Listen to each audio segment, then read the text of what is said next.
Glórias a Deus. A mensagem de hoje, então, ela está baseada no texto que se encontra em Mateus capítulo 8, versículo 18 até o 22.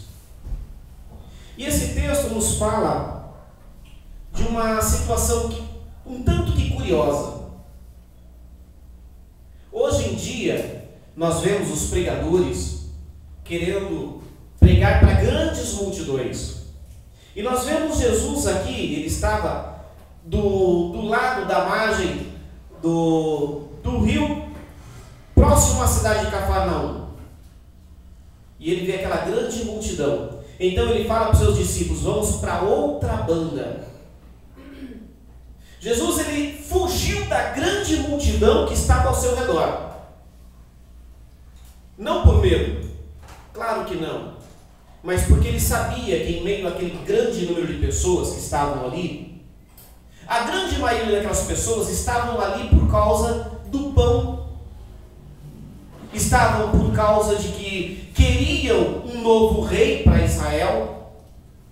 E Jesus, ele não veio para nenhuma das duas coisas. Não veio para poder ficar sustentando ninguém e nem também para poder ser rei de Israel, não naquele período.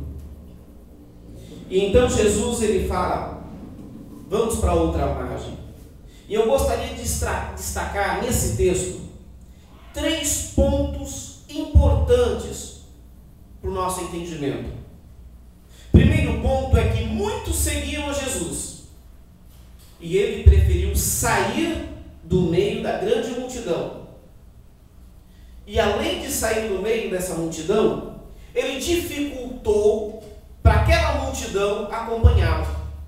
Se ele simplesmente sai daquela cidade encaminhada para uma outra cidade, todo aquele povo conseguiria acompanhá-lo tranquilamente, porque seria somente andar. Mas quando ele pega um barco para atravessar aquele lago que tinha alguns quilômetros de largura, até é tão grande aquele lago que é chamado de Mar da Galileia. Então, ele dificulta, porque se ele vai por terra seria fácil de ser acompanhado. Mas de barco, ou as pessoas iriam acompanhá-lo em um outro barco, ou nadando. Mas como a distância era muito longa, o nadar era algo impossível de se fazer. Ou, para pelo menos acompanhá-lo seria impossível. Isso nos dá o entendimento que para seguir a Jesus não basta estar em meio a uma multidão. Para seguir a Jesus de verdade é preciso passar pelos momentos de dificuldades, pelas barreiras. Para aquele povo todo que estava junto com Jesus, se eles quisessem acompanhar Jesus, eles teriam que passar um obstáculo muito grande, que era atravessar aquele lago muito grande. Eles teriam que alugar um barco, teriam que dispor dos seus bens, dispor do seu dinheiro para conseguir locar um barco para atravessar para outra margem. Eles teriam que fazer um esforço muito maior do que simplesmente acompanhar a Jesus andando. E é tão interessante nós observarmos em relação a isso, que as pessoas normalmente, quando encontram dificuldades, a primeira coisa que faz é deixar de acompanhar a Jesus, é deixar de acompanhar a Cristo. Se vem uma dificuldade financeira, prefere arrumar 2 trabalhos, trabalhar em 2 empregos diferentes, do que ir até onde Jesus está, do que acompanhar a Jesus pelos caminhos por onde Jesus anda. É interessante a gente observar que quando os obstáculos vêm na vida do homem, ele prefere abandonar a jornada de estar acompanhando a Cristo. O segundo ponto também importantíssimo é que ele era acompanhado por gente de várias religiões.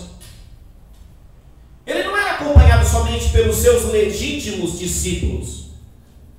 Não eram somente aqueles que acreditavam que ele era o Filho de Deus, como o apóstolo Pedro chega a declarar junto com os outros discípulos: tu és o Cristo, o Filho de Deus. Não. Ele era acompanhado por uma multidão muito grande. E em meio a essa multidão haviam pessoas de várias religiões. E se nós formos observar todos os escritos nos evangelhos, nós vamos ver que acompanhando ele existiam os escribas, que faziam de tudo possível para pegar a Jesus em algum ponto que ele fosse errar. Nós sabemos também que os sacerdotes, uma outra casta da religião judaica, também acompanhava Jesus, mas não com a intenção de adorá-lo ou de servi-lo, porque via a oportunidade de, enquanto acompanhar ele, ou de sair beneficiado em alguma coisa, ou então de pegá-lo em algum erro. Nós vemos também que pessoas que não faziam nem parte da religião judaica, como por exemplo os romanos, também ouviam falar de Cristo. Tanto é que nós conhecemos muito bem a história do centurião, que quando vê o seu servo quase morto, ele procura Cristo, procura Jesus, e Jesus fala assim: eu vou na tua casa para então orar por essa pessoa. Aí esse homem fala: não é necessário, porque eu também comando, eu também sou um comandante, eu dou ordem e os meus cumprem as minhas ordens. Eu sei que se você der simplesmente uma ordem, ele será curado. Existiam pessoas de diversas classes religiosas que seguiam a Cristo. Nós vemos que no versículo de número 19, nos apresenta neste ponto um escriba. Diz o texto assim: e aproximando-se dele um escriba, disse: mestre, aonde quer que fores, eu te seguirei.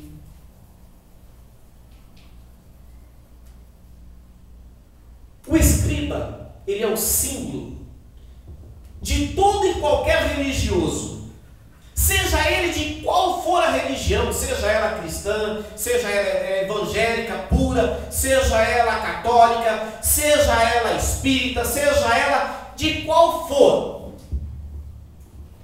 Ele é o símbolo do religioso que vive só nas práticas dos rituais. Ele pode fazer muito bem qualquer simbolismo religioso. Ele carrega um medalhão religioso, ele faz sinais religiosos, ele entra com o pé direito ou com o pé esquerdo, pula 7 ondinhas, ele pode fazer qualquer uma dessas coisas. O escriba, ele é o símbolo daquele homem religioso que segue normas, tradições, que segue costumes, mas não segue a Cristo de verdade. Ele é o símbolo daquela pessoa que prefere materializar a sua fé. Jesus, ele pega e explica para ele. Jesus deixa bem claro que não só basta falar que vai seguir, que está disposto a seguir. Porque para seguir a Cristo, nós vamos encontrar diversas situações. Jesus, ele faz uma alusão aqui dizendo assim: olha, as raposas têm covis. Quando chega a noite, ela sabe para onde ela vai. A sua prole está lá bem protegida e guardada. O passarinho, na hora de dormir, ele tem o seu ninho. E lá no seu ninho, ele cuida dos seus filhotes, ele alimenta os seus filhotes. Mas aquele que quer me seguir tem que entender que tem que seguir conforme o meu andar. E não pensando que a qualquer hora pode voltar para casa. Não pode pensar em ter um lugar para regressar.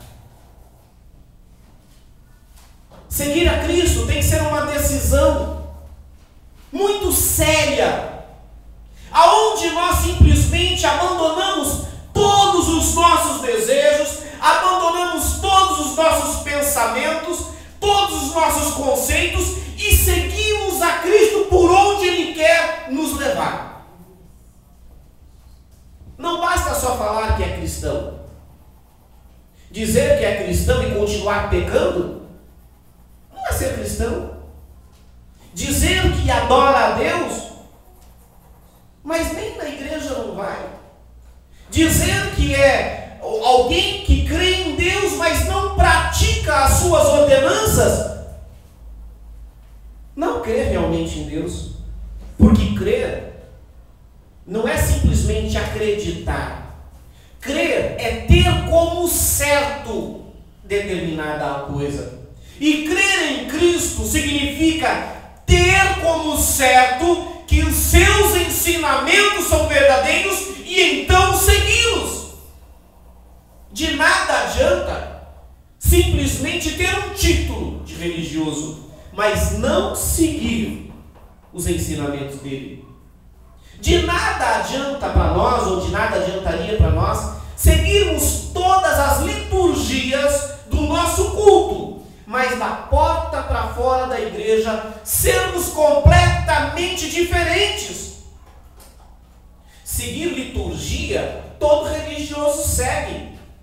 Seguir os ensinamentos de Cristo à risca são poucos. Por isso Jesus diz que naquele dia muitos então lhe dirão: Senhor, em teu nome nós expulsamos demônios, em teu nome nós curamos enfermos. E ele o que vai dizer? Apartai-vos de mim, porque não vos conheço. Não basta simplesmente se anunciar ser um seguidor de Cristo. Tem que ir por onde Ele quiser que se vá, sem ficar olhando para trás.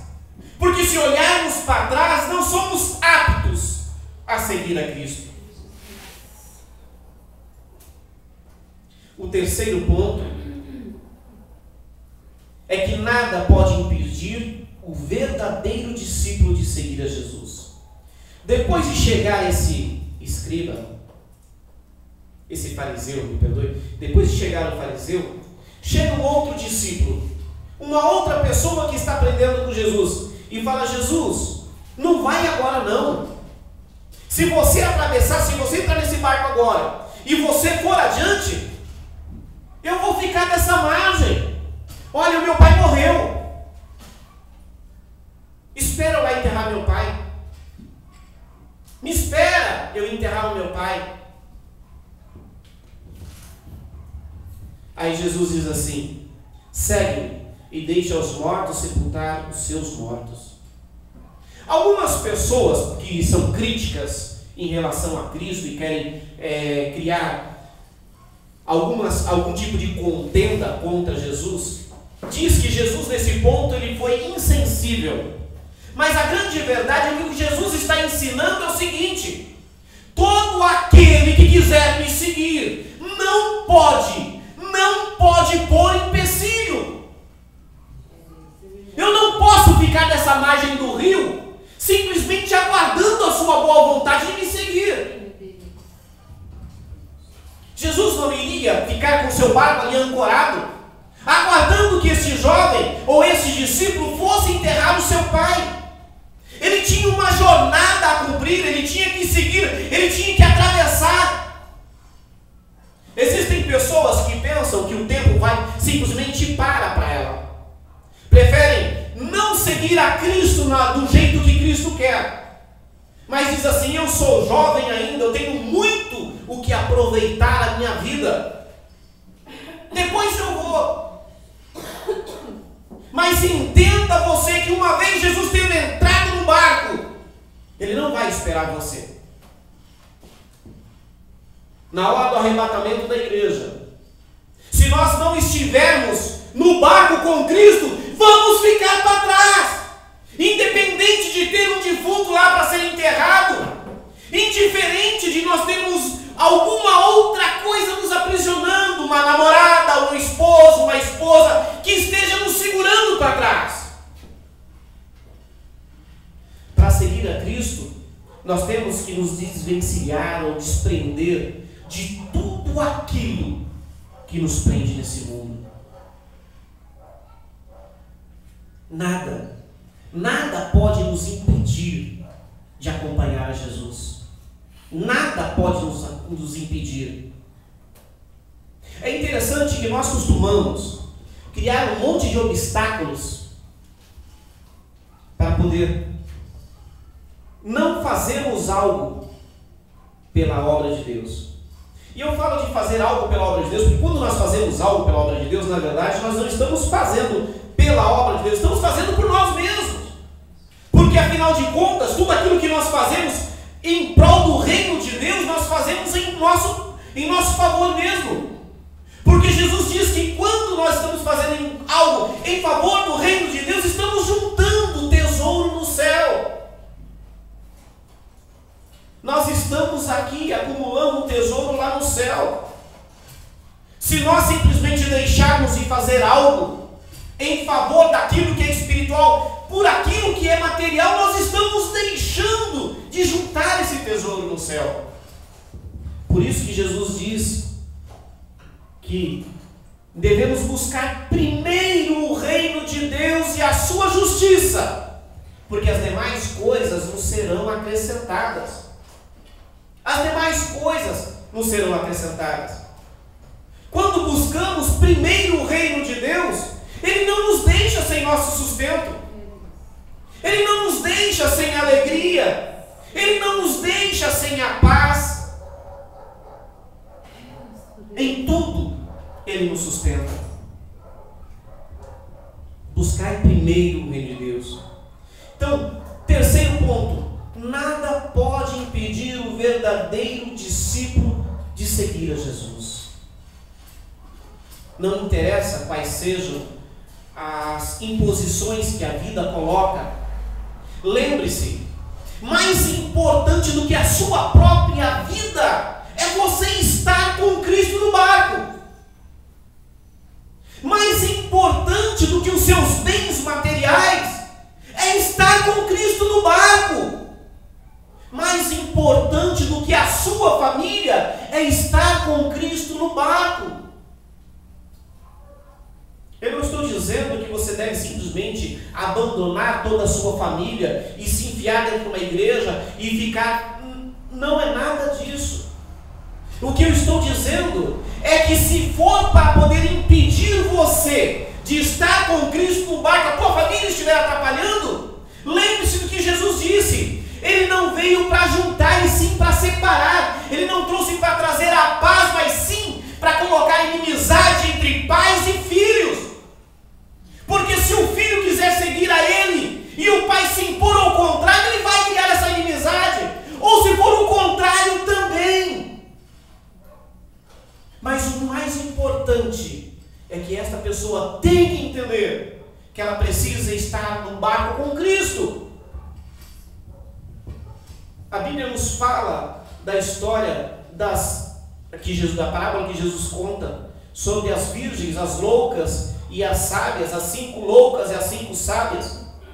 Quando o noivo chega, as 5 prudentes, aquelas que estavam com o seu azeite reservado para a sua lâmpada, elas foram para as bodas para a festa de casamento.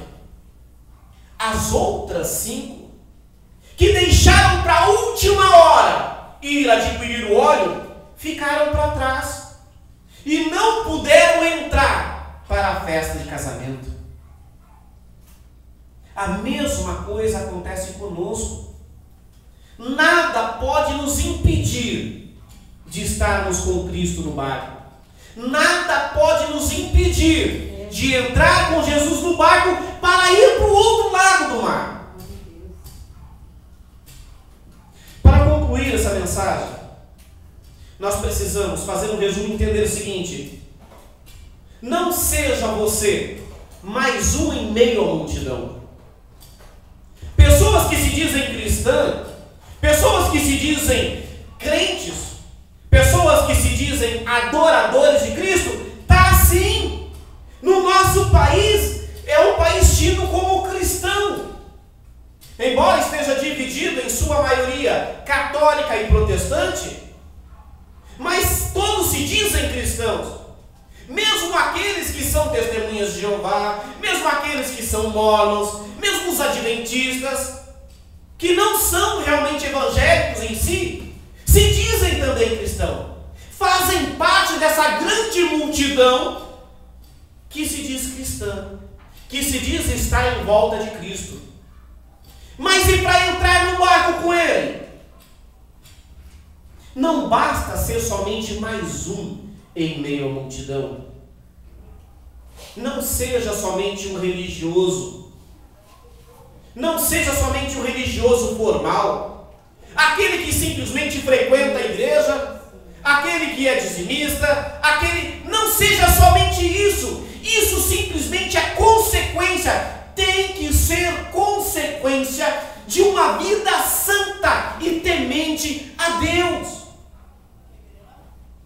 Ser um ofertante, ser um dizimista, ser alguém que fala do Evangelho, ser alguém que canta na igreja, ser alguém que prega na igreja, isso tem que ser consequência de uma vida santa e reta diante de Deus.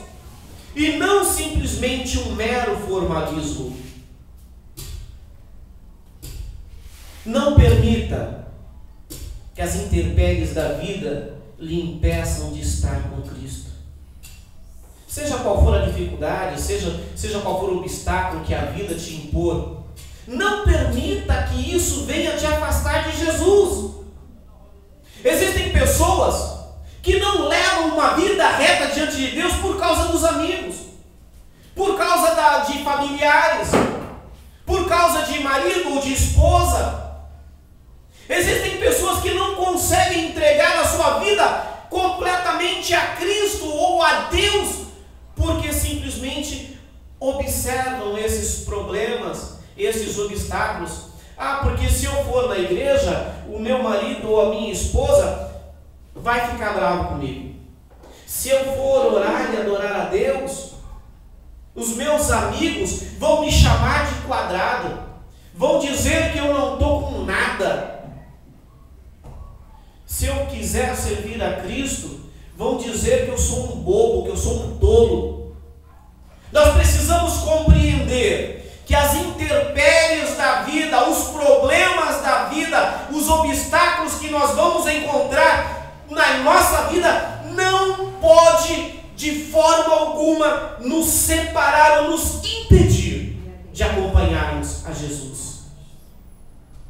Em qualquer situação, precisamos fazer a diferença. Precisamos ser um verdadeiro discípulo de Cristo. Em qualquer circunstância, em qualquer tempo de nossa vida, não importa se temos dinheiro no bolso ou se estamos sem dinheiro no bolso. Não importa se estamos com saúde ou se estamos adoecidos. Não importa se nós temos muitos amigos ou se temos poucos amigos. Não importa se sou jovem, não importa se sou velho. Não importa se é homem ou se é mulher. Nada pode impedir você de servir ao Senhor. Lembre-se sempre de que o que Jesus disse a respeito da salvação. Nós, na abertura do culto, nós lemos um texto que fala sobre o vigiar, que fala sobre a vinda do ladrão. Se o dono da casa soubesse a que hora viria o ladrão, ele ficaria pronto aguardando. Ele simplesmente ia ser displicente em todo o período, mas na hora que estava programada para o ladrão vir, ele iria estar pronto, preparado para receber o ladrão e espantá-lo. Mas no reino de Deus não funciona assim. As coisas não são programadas na hora exata em que nós queremos. Tudo acontece na hora que Deus quer. Veja que quem decidiu atravessar de um lado para o outro do mar da Galileia foi o próprio Jesus. Não foram seus discípulos, não foram seus seguidores. Foi Jesus quem disse: agora nós vamos. Prepara o barco que nós vamos sair daqui. E aí cada um encontra uma desculpa diferente. Na hora que a trombeta tocar, os salvos ouvirão: aqueles que estiverem atentos, aqueles que estiverem preparados para entrar no barco, irão subir. Porém, a multidão que simplesmente se diz acompanhar a Cristo, que está seguindo as religiões por causa do benefício que a religião pode te dar, esse grupo poderá ficar. E aí será tarde demais. Porque uma vez o barco tendo zarpado, ele não vai parar, ele não vai voltar mais atrás. Amém? Deus abençoe a todos, em nome de Jesus, e que essa palavra, essa mensagem, continue falando ao coração de cada um de nós.